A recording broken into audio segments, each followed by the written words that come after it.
अस्सलाम वालेकुम वरहमतुल्लाहि वबरकातुहू। प्रोग्राम फलाह आखिरत में आऊँ आहियां शफ़ी अहमद लाखो। अल्हम्दुलिल्लाह नहमदुहु व नस्तईनुहु व नस्तगफिरुहु व नुमिनु बिही व नतवक्कलु अलैहि व नऊज़ु बिल्लाहि मिन शुरूरि अनफुसिना व मिन सय्यिआति अअमालिना। मन यहदिहिल्लाहु फला मुज़िल्ल लहु व मन युज़्लिल्हु फला हादिय लहु व नशहदु अन ला इलाहा इल्लल्लाह वहदहु ला शरीक लहु व नशहदु अन्न मुहम्मदन अब्दुहु व रसूल। अम्मा बाद। नाज़रीन इकराम, अॼु असांजो हिकिड़ो अहम मौज़ू आहे,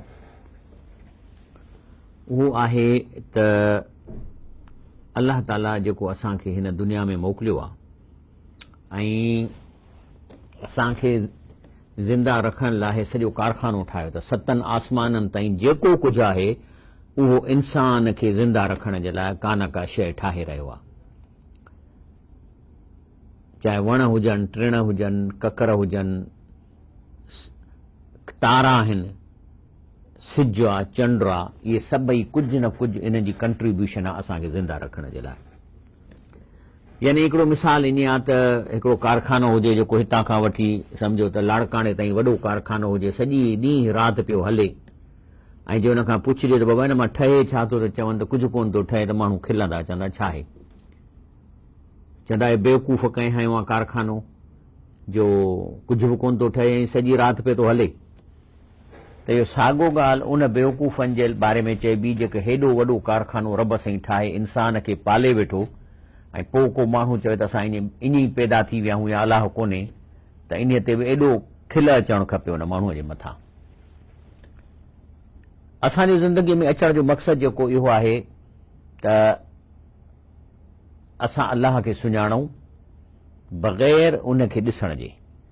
जीअं असां वॾनि वॾनि बुज़ुर्ग हस्तियुनि खे मञूं था, पोइ चाहे साइंटिस्ट हुजनि या अलाह जा वली हुजनि, उन्हनि सां मुलाक़ात कान थी आहे, लेकिन उनजे कम खे ॾिसी, उनजे कम खे ॾिसी असां चऊं था वाकई ही वॾो साइंसदान हो। त अल्लाह ताला बि इहो ई तो उमीद रखे त मुंहिंजे कम खे ॾिसी ॿुधायो त तव्हां जेको आहे सो छा था सम्झो त अल्लाह ताला आइंस्टाइन खां बि वधीक साइंटिस्ट आहे या न आहे।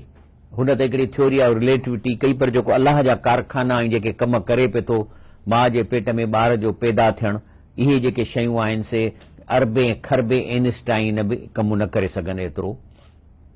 त असांजो हिन ज़िंदगीअ जो जेको मक़सदु आहे उहो आहे त असीं हिते धरतीअ ते अची अकुल खे इस्तेमालु करे अल्लाह अकबर कयूं, अल्लाह जे शयुनि खे ॾिसी चऊं अल्लाह अकबर, ऐं पोइ जॾहिं अल्लाह अकबर चऊं त पोइ वरी इहो मालूम कयूं त अल्लाह असांखे हिन दुनिया में पैदा कयो आहे, कोई कम असांखे चया अथसि, अल्लाह चाहे थो त असां हितां कामयाब थी आख़िरत में वञूं, उन शइ खे मालूम करणु, इहो आहे ज़िंदगीअ जो मक़सदु। लेकिन इन मक़सद खे हासिलु करण लाइ इंसान खे पेट पालण जे लाइ बि हिकिड़ा फन सिखणो थो पए।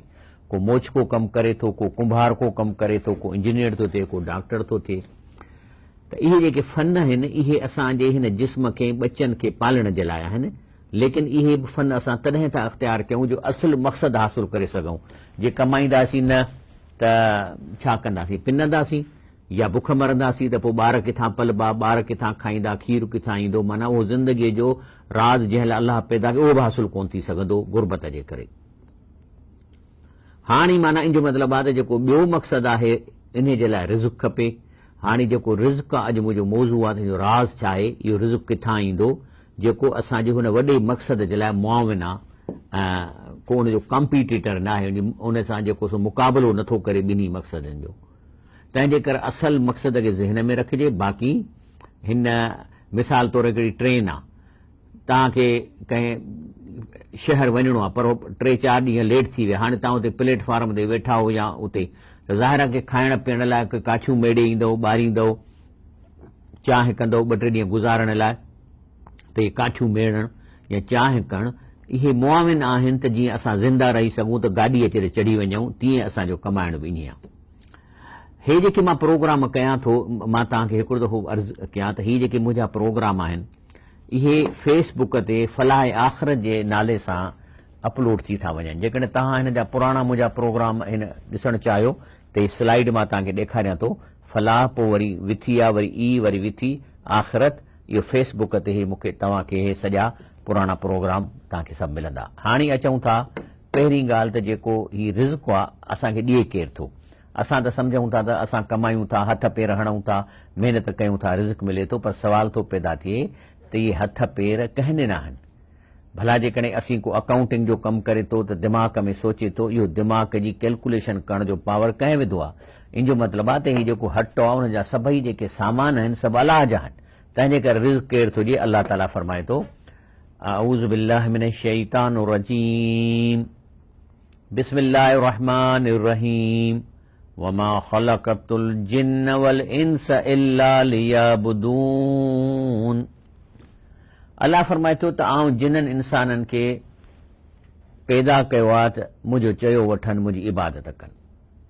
ज़ाहिर आहे त अलाह ताला आख़िर भला हे जो हेॾो संसार ठाहियो आहे, इन लाइ त कोन ठाहियो आहे त शफ़ीमंद लाखो वञी कमाए वरी शाम जो ॿारनि खे अटो वठी ऐं मानी खाराए, इन लाइ न आया हूं। इहे मुआविन शयूं आहिनि। अलाह ताला चए थो मां इंसान खे पैदा कयो आहे त जीअं मुंहिंजी किबरियाईअ खे मुंहिंजे कारीगरीअ मां अंदाज़ो लॻाए चवनि त अलाह अकबर आहे, पोइ मुंहिंजो चयो मञीनि ऐं होॾां शैतान जो चयो न मञीनि, त चए थो मां जिननि इंसाननि खे फ़क़ति ऐं फ़क़ति पंहिंजी इबादत जे लाइ पैदा कयो आहे, न के जेको सो पेट पालण जे लाइ, जॾहिं की पेट पालण इन मक़सद जे लाइ आहे। अच्छा, हाणे तकड़ी ब्रेक चई वञे थी, ब्रेक वठूं था, पंहिंजे मौज़ूअ खे इंशाअल्लाह जारी रखंदासीं।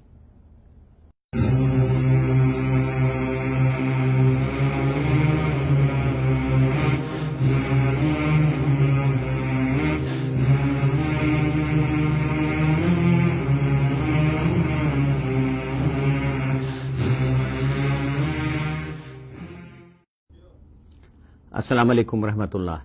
त अल्लाह ताला फरमाए थो त मां तव्हांखे इबादत लाइ पैदा कयो। अॻिते फरमाए थो मां उरीदु मिनहुम मिन रिज़्किन, मां उरीदु मिनहुम मिन रिज़्किन, चए थो आऊं इन्हनि खां रिज़्क कोन थो घुरां। माना अलाह चए थो मुंहिंजो को मक़सदु कोन्हे तव्हांखे पैदा करण मां त तव्हां मुंहिंजे लाइ को ज़मीन खे ठाहे ॾींदव या रोड मूंखे ठाहे ॾींदव या मूंखे चए थो वमा मां उरीदु मिनहुम मिन रिज़्कियूं वमा उरीदु ऐं युतइमून, ऐं न को मां चवां थो त तव्हां मूंखे खारायो, न को मां चाहियां थो त मूंखे खाराइनि। अलाह चए थो मूंखे जी परवाह कनि, बल्कि इन अल्लाह हुव रज़ाक़ ज़ुल कुव्वतिल मतीन, बल्कि रिज़्क ॾियण वारो अल्लाह आहे जेको वॾी ताक़त वारो आहे। चए थो मां त तव्हांखे खारायां थो, मां तव्हांखे त इन लाइ त कोन पैदा कयो आहे त जेको तव्हां मूंखे खारायो। तंहिंजे करे हदीस शरीफ़ में अचे थो, अल्लाह जे रसूल फरमायो जामा तिरमिज़ी, चए थो इन अल्लाह ताला यक़ूल या इब्न आदम, अल्लाह ताला फरमाए थो आदम जा औलाद तफ़र्रग़ लिइबादती, जेकॾहिं तूं पंहिंजे पाण खे मुंहिंजी इबादत लाइ फ़ारिग़ कंदे अमला सदरक ग़िनऊ व असुद फ़क़रक, त पोइ मां तुंहिंजे दिलि खे बाछाह करे छॾींदुसि ऐं तो मां तंगी जेका आहे या फ़क़र ख़तमु कंदुसि। वइला तफ़अल, पर जे तूं न कंदे इने मला तूं यदई का शुगलन, त मां तोखे अहिड़ो हिन दुनिया में बिज़ी कंदुसि, वलम असुद, पर तुंहिंजी इहा ग़रीबी मिसकीनी तंगी ख़तमु बि कान थींदी। त इन करे अल्लाह ताला फरमाए थो त तव्हां आया हो मूंखे राज़ी करण जे लाइ, लेकिन तव्हां जेकॾहिं ही खाइण पीअण जे शयुनि खे अहम सम्झी सॼो वक़्तु इन में लॻाईंदव, मुंहिंजे लाइ टाइम न कढंदव जेको ज़िंदगीअ जो मक़सदु आहे, त पोइ भली तव्हांखे चए थो मां हथ ई मशगूल करे छॾां, एॾो बिज़ी थी वेंदा तव्हांजा ॿई हथ, पर तव्हांजी जेका बुख या खोटी ख़तमु कान थींदी। हर वक़्तु तव्हां चवंदव त ॿियो ॾे, पर जेकॾहिं तव्हां मुंहिंजे लाइ टाइम कढंदव त आउं तव्हांजे दिलि खे ग़नी करे छॾींदुसि ऐं तव्हांजी मां तंगी ख़तमु करे छॾींदुसि।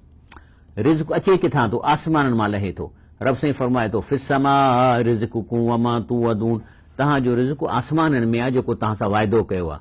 फवरब्बिस समाए वल अर्द इन्नहु लहक़्क़ुन मिस्ल मा अन्नकुम तंतिकून, अलाह चए थो इहा ॻाल्हि जेको तव्हांखे ॿुधाई आहे त तव्हांजो रिज़्क न बनीअ में आहे न तव्हांजी मज़ूरीअ में आहे, इहो मथां हुकुम लहनि था, इन में रिज़्क आहे। चए थो अलाह रब साईं फरमाए थो त ज़मीन आसमान जो रब जो कसम त इन्नहु लहक़्क़ुन, त इहो जेको आहे सो सची ॻाल्हि अथव। कीअं सची? मिस्ल मा अन्नकुम तंतिकून, जीअं तव्हांजो ॻाल्हाइणु हक़ु आहे। मिसाल तौरु मां कंहिंखे चवां तूं ॻाल्हाए, चओ मां अहमद ख़ान आहियां या केरु आई, चवंदो अहमद ख़ान, त ॻाल्हाईं ई न, त जीअं मां हींअर चुप थो कयां पर मूंखे यकीन आहे त मां ॻाल्हाए सघां थो, त जीअं तव्हांजे ॻाल्हाइण जो हक़ु आहे सचो आहे, तीअं अलाह चए थो इहा ॻाल्हि बि सच आहे त तव्हांजो रिज़्क आसमान हुवल्लज़ी युरीकुम आयातिही व युनज़्ज़िलु लकुम मिनस समाए रिज़्क़न, अलाह आहे जेको तव्हांखे पंहिंजूं निशानियूं ॾेखारे थो ऐं तव्हांजो आसमान मां रिज़्क हेठि थो लाहे। वमा यतज़क्कर इल्ला मन युनीब, लेकिन इहा ॻाल्हि उहे ई सम्झी सघंदा जिन खे अलाह खे मञी ऐं अलाह जे आॾो पेश थी पंहिंजे हिसाब किताब ॾियण जो यकीन आहे, उहे ई इन ॻाल्हि कंदा। हर कंहिंजो रिज़्क़ मुक़ररु आहे। अलाह फरमाए थो वमा मिन दाबतिन फिल अर्द इल्ला अलल्लाहि रिज़्क़ुहा व यअलमु मुस्तक़र्रहा व मुस्तौदअहा। अलाह चए थो त जेको जानवर नंढड़ो बि हिन ज़मीन ते रहे थो इन्हीअ जो बि अलाह जे मथां ज़िमो आहे रिज़्क़ जो। अलाह ॼाणे थो त इहो रिज़्क़ किथां ईंदो उहो मुस्तौदा ऐं हिन वक़्तु किथे आहे। माना उन रिज़्क़ तव्हां जेके घर में चांवर खाओ था अलाह खे ख़बर आहे त इहे किथां हलिया आहिनि, मिस्र मां हलिया आहिनि या कालाशाह काकू खां हलिया आहिनि या लाड़काणे मां हलिया आहिनि, इहे तव्हां वटि पहुचनि था। कुल फी किताब मुबीन। अलाह चए थो हिकु हिकु तव्हांजी मूवमेंट तव्हांजे रिज़्क़ जी किथे आहे, कीअं करे थो, तव्हांजे वात ताईं कॾहिं पहुचंदो, इहो सभु चए थो असांजे किताब में लिखियो पियो आहे। ऐं पर जेकॾहिं अलाह साईं चए थो मां सभिनी खे जेको रिज़्क़ वधाए ॾियां, हारीअ खे बि 50 करोड़ चए थो मां ॾियां, वॾेरे खे बि 50 करोड़ ॾियां, छा थींदो? पोइ फसाद थी वेंदो। छाकाणि त पोइ न मोची मिलंदो, न दर्ज़ी मिलंदो, न हजाम मिलंदो, न हारी, न को मज़ूर।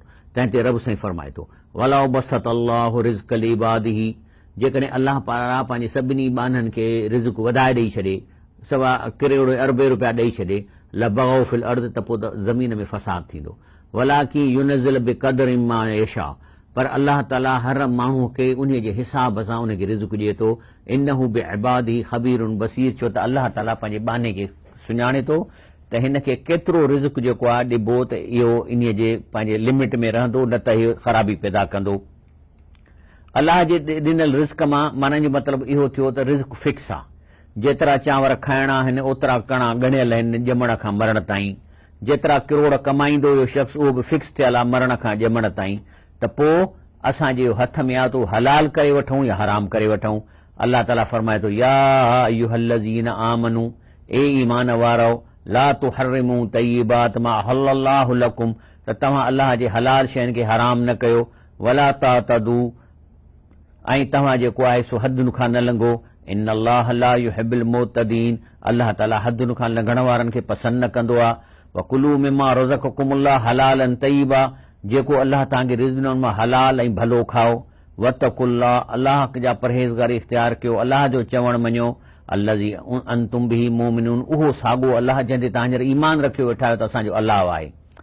ॿियो त जेको तव्हांखे मिले थो उहो रिज़्क़ फिक्स आहे, हाणे हलाल करे वठो या हराम करे वठो, तव्हांजे हथ में आहे। रब साईं फरमाए थो मिन समरात नखील वल आनाब तत्तखिज़ून मिनहु सकरन व रिज़्क़न हसना, चए थो हे खजीअ जो मिसाल आहे, अंगूरनि जो मिसाल आहे। इन में तव्हां रिज़्क़ हसन माना सुठो रिज़्क़ बि खाओ था। अंगूर ताज़ा ताज़ा खाधव, जूस करी खाधव, कतल खाधव, पर वरी तत्तखिज़ू मिनहु सकरा, पर जे उनखे अंगूरनि खे जूतनि सां लताड़े ऐं उनखे ढेर में दॿे में बंदि करे 3-4 साल पूरे सॼो त धूं ऐं धप थी वेंदो आहे, त पोइ अलाह चए थो इन में नशो आहे। यानी मिसाल जी ॻाल्हि आहे, तव्हांजे घर में बोड़ आहे, धप थी वियो त उछलाईंदा हो न, तव्हां न उछलायो, उनखे अञा धप ॼण ॾियो, वरी उनखे मिक्सर में मिक्स कयो, वरी उन में पाणी मिलायो, पोइ उनजी वरी जूस कढो, जे उहा पीअंदव त ज़ाहिर आहे त इन जी ख़बासत ईंदी। छो त अलाह जे रिज़्क़ जी बेइज़ती करणु, इनखे धप वारो करणु, उन्हनि खे पूरे छॾणु, ज़ाहिर आहे त उन में ख़बासत ऐं शैतानियत ईंदी।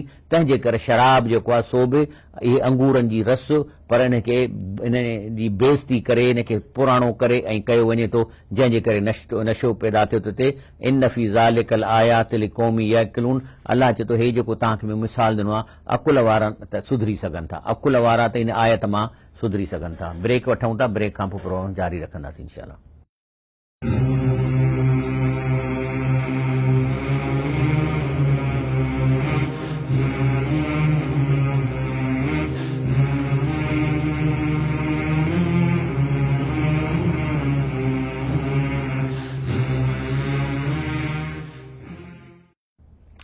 अस्सलाम वालेकुम रहमतुल्लाहि व बरकातहू। अॼु असांजे प्रोग्राम जो वक़्तु थोरो घटि आहे। हाणे आहे रिज़्क़ जी घटि वधाई। अलाह ताला रिज़्क़ खे कॾहिं माण्हूअ खे वधाए ॾींदो आहे इम्तिहान ख़ातिर, कॾहिं घटाईंदो आहे इम्तिहान ख़ातिर। रब साईं फरमाए थो अमल इंसान इज़ा मब्तलाहु रब्बुहु, जॾहिं अलाह ताला खां इंसान जो इम्तिहान वठंदो आहे, फअकरमहु व नअमहु, त उनजी करम कंदो आहे उनजे मथां, उनखे नेमतूं वधाईंदो आहे। फयकूल रबी अकरमन, त चवंदो आहे अलाह साईं लख एहसान, मूंखे अलाह साईं रिज़्क़ ॾिनो आहे, हेॾो माल पियो आहे, अन जा बोरा भरिया पिया आहिनि। वरी जेकॾहिं व अम्मा इज़ा मब्तला फ़क़दर अलैहि रिज़्क़हु, पर जेकॾहिं अलाह ताला वरी इम्तिहान वठी उनजी रिज़्क़ तंग थो करे, फयकूल रबी अहानन, त चवंदो हाय मूंखे रब त मुंहिंजी बेइज़ती करे छॾी। हाणे अलाह थो ॾसे त रिज़्क जे घटि करे इम्तिहान वठण जा 3-4 सबब। नंबर 1, कल्ला बल्ला तुकरिमूनल यतीम, पहिरीं त तो यतीम जी परगोर कान लधी। ऐं रसूलुल्लाह सल्लल्लाहु अलैहि वसल्लम फरमायो आहे अन्ना व काफ़िल यतीम कहातिन फिल जन्नत, फरमाई मां ऐं यतीम खे जेको पाले थो मूंसां गॾु जन्नत में आंगुरनि वांगुरु रहंदो। तंहिंजे करे जेको आहे सो असां हिते तव्हांजे टीवीअ ते यतीमनि जो प्रोग्राम शुरू कयो त अहिड़ियूं फैमिलियूं ऐं अहिड़ा यतीम असांखे नंबर मिलिया जिन मां असां 116 यतीम ऐं 116 फैमिलियूं इन जी पाण में मैचिंग कराई आहे। हिन वक़्तु सिंध में 116 ख़ानदान 116 यतीमनि ॾे डायरेक्ट $1000 रुपया पर मंथ यतीम ॾे मोकिलनि पिया था। ऐं इहो जेको सो असां हिते स्लाइड जो नंबर आहे सैयद ज़ुल्फ़कार अली शाह, मोबाइल नंबर 031031687072। हिन वक़्तु असां 10 यतीमनि जी लिस्ट बि मौजूदु आहे। तंहिंजे करे असांखे 10 फैमिलियूं खपनि जेके $1000 उन्हनि खे मोकिलींदा, जंहिंमें उहे पढ़ंदा, कपिड़ो लटो वठंदा। त इहे जेके 10 यतीम हिन वक़्तु असां वटि मौजूदु आहिनि, इन लाइ 10 फैमिलियूं खपनि। जेकॾहिं तव्हां चाहियो था त हिकु यतीम जी किफ़ालत कयो त हे जेको नंबर आहे साईं ज़ुल्फ़कार शाह जो 031031687072, इन्हीअ ते तव्हां हुनखे कॉल कयो, उनखे ॾसियोसीं मां हिकिड़ो यतीम जी किफ़ालत करणु चाहियूं था। पोइ हू तव्हांखे उन यतीम जी डिटेल ऐं उन्हनि जे माउ जो या पीउ जेको आहे माइट जो नंबर ॾींदो, उन्हीअ खे तव्हां डायरेक्ट $1000 हर महीने ईज़ी पैसा करे मोकिलींदव त उहो ॿारु यतीम पढ़ी पवंदो। ऐं असां हुनजी चेकिंग कंदा रहंदासीं त तव्हांजा पैसा वञनि था, ॿारु पढ़े थो या नथो पढ़े। ऐं इहो जेको आहे सो तमामु ज़रूरी आहे, छाकाणि त न जेकॾहिं इहो कंदव त पोइ हे क़ुर छा थो चए त मां रिज़्क तंग करे इम्तिहान वठंदुसि त चए थो त मुंहिंजो रब बेइज़ती कई आहे। त अलाह चए कल्ला, चए थो न मां तुंहिंजी बेइज़ती न कई आहे, बल ला तुकरिमूनल यतीम, तो यतीम जो ख़्यालु न रखियो। ऐं रसूलुल्लाह सल्लल्लाहु अलैहि वसल्लम तो फरमाए त यतीम खे पालण वारो मूंसां जन्नत में ईअं गॾु जीअं 2 आङुरियूं गॾु आहिनि। ऐं उन खां पोइ अलाह फरमाए थो वला तहादून अला तामिल मिस्कीन, ॿियो त तव्हां ग़रीब खे मानी खाराइण लाइ कुझु बि कोन कयो। हिते मानी खाराइण जो मतिलबु न आहे त देगियूं या ॿकरा कुओ, इहो तमामु घटि दर्जे जो सदको आहे। असल सदको आहे कंहिं ग़रीब जी अहिड़ी मदद कजे जो पंहिंजे पेरनि ते बीह वञे। टीबीअ जो इलाजु कराइणु, बीमार जो इलाजु कराइणु, को ॿारु नथो पढ़ी सघे उनखे एड्यूकेशन ॾियारणु, इहे पेरनि ते बीहारण जो आहे। को ग़रीब आहे जंहिंजो गाॾो आहे किराए जो, उनखे गाॾो वठी ॾियणु त जीअं 100-150 रुपए उनखे बची पवे। को माण्हू मोटर साइकिल ते बेदा थो विकिणे या साइकिल ते, ऐं साइकिल किराए जी अथसि, इहो आहे त तव्हांजो रिज़्क इन लाइ तंग कयो वियो आहे जो तव्हां कंहिं ग़रीब जे ताम। हा, देगियूं तॾहिं पचंदियूं जॾहिं ॾुकर थींदो, ज़िलज़िलो ईंदो, ॿोॾी ईंदी या कंहिंजे घर फोती थींदी, पोइ भली देगियूं चाढ़जनि। अलाह चए थो ताकुलू न तोरास अकल लमा, ऐं तव्हां मां अक्सर जेके आहिनि से मुंहनि जो माल था खाओ, ॾाॾनि जो, पीउनि जो, विरासत जो, 200-200 400-400 एकड़ ज़मीनूं जेके तव्हां कोन कमाइनि। व तुहिब्बूनल माल हुब्बन जमा, वरी तव्हां पैसा गणे रखो था। इहो सबबु आहे जो अलाह चए थो मां तव्हांजो इम्तिहान थोरो वठां। बाक़ी अलाह ताला रिज़्क जो घटाईंदो वधाईंदो अलाह जी मर्ज़ी आहे। अल्लाह यबसुतु रिज़्क लिमन यशा व यक़दिर, जंहिंजो रब अलाह चाहे रिज़्क वधाए, कंहिंजो घटि थिए। व फरहू बिल हयात दुनिया, लेकिन माण्हू आहिनि से हिन दुनिया में ख़ुशि आहिनि, यानी आख़िरत जी हुननि में सोच न आहे। वमल हयात दुनिया फिल आख़िरत इल्ला मता, अलाह थो चए त आख़िरत जे मुक़ाबले में ज़िंदगी खेल तमाशो आहे, ख़्वाब आहे। ऐं इन जी हदीस शरीफ़ जो आहे त पाण सल्लल्लाहु अलैहि वसल्लम फरमाए त तव्हां समुंड में आङुर ॿोड़ियो त ॾिसो त केतिरो पाणी तव्हांजे आङुर ते लॻो आहे। इहा हीअ दुनिया आहे ऐं सॼो समुंड आख़िरत आहे। अलाह खां सवाइ रिज़्क कंहिंजे हथ में न आहे। रब साईं फरमाए थो त कई मिन दाबतिन ला तहमिलु रिज़्क़हा अल्लाह यर्ज़ुकुहा व इय्याकुम, अलाह चए थो केतिरा जानवर पखी आहिनि जो पंहिंजो ॿियो वेलो मानीअ जो ॿधी नथा खणी सघनि, पोइ अलाह उन्हनि खे बि रिज़्क ॾिए थो। अलाह तव्हांखे बि ॾींदो, वो समीउल अलीम, बेशक अलाह ताला ॿुधंदड़ ॼाणंदड़ आहे। तंहिंजे करे जेको आहे सो तव्हां अलाह खां रिज़्क घुरो। अलाह फरमाए थो त तव्हां ॿियनि खे पुकारियो था, अल्लज़ीन ताबूदू मिन दूनिल्लाह ला यमलिकून लकुम रिज़्का, उन्हनि जे हथ में रिज़्क कोन अथव। फतहू इंदल्लाह रिज़्क, अलाह खां घुरो, डायरेक्ट अलाह खां घुरो। वाबदू, उनजी इबादत कयो, वशकुरू, उनजो शुक्र कयो, ऐं इलैहि तुरजऊन, उन ॾींहुं तव्हांखे मोटणो आहे। यादि रखो अलाह चयो याबदून मिन दूनिल्लाह, अलाह खां सवाइ जंहिं बि शख़्सियत खे तव्हां पुकारियो था, मा ला यमलिकु लहुम रिज़्कन मिन अल्लाह रिज़्कन मिन समावात वल शैया, उन्हनि जे हथ में इन्हनि माण्हुनि जे लाइ ज़रे जे बराबरि बि रिज़्क जी जेका आहे सा पावर कोन्हे। वला यस्ततियूं, न उन्हनि हू को कोशिशि करे तव्हांखे ॾेई सघनि था। घणे माल जी तमन्ना बि न कंदा कयो, उन खां पोइ क़ुर पढ़ण वारा रिज़्क खे वधाइनि था। अलाह ताला फरमाए थो इन लज़ीन यतलून अल किताब इल्लाह, जेके क़ुर पढ़नि था, ज़ाहिर सम्झी पढ़ंदा, माना सां पढ़ंदा, व अकामु सलात, निमाज़ क़ाइमु कनि था, व अनफ़क़ू मिम्मा रज़क़नाहुम सिरों व अलानिया, त पोइ हो अलाह जे रस्ते में ॾेखारे लिकाए ख़र्च कनि था, यरजून तिजारत लन तबूर, त न ही अहिड़ो वापार था कनि जो कॾहिं तबाह न थींदो। अलाह ताला फरमाए थो लियुवफ़ियहुम उजूरहुम, अलाह हुनखे पूरो बदिलो ॾींदो, व यज़ीदहुम मिन फ़ज़ली, बल्कि इन्हनि कमनि करण जे करे अलाह हुनजे फज़ल खे वधाईंदो। इन्नहु गफ़ूरुन शकूर। ऐं वरी मां हे जेको सो टुकड़ो आंदो आहे त हे जेको मुंहिंजो प्रोग्राम आहे फेसबुक ते फलाह आख़िर जे नाले सां अपलोड थिए थो। ही सभु प्रोग्राम मौजूदु आहिनि, तंहिं करे तव्हां इन्हनि खे ॾिसो। अलाह ताला खां दुआ था घुरूं अलाह साईं असांखे ही जेको क़ुर ॿुधोसीं अमल करण जी तौफ़ीक़ अता फरमाए। सुभान रब्बिक रब्बिल इज़्ज़ति अम्मा यसिफून, वसलाम अलल मुरसलीन, वल्हम्दुलिल्लाहि रब्बिल आलमीन।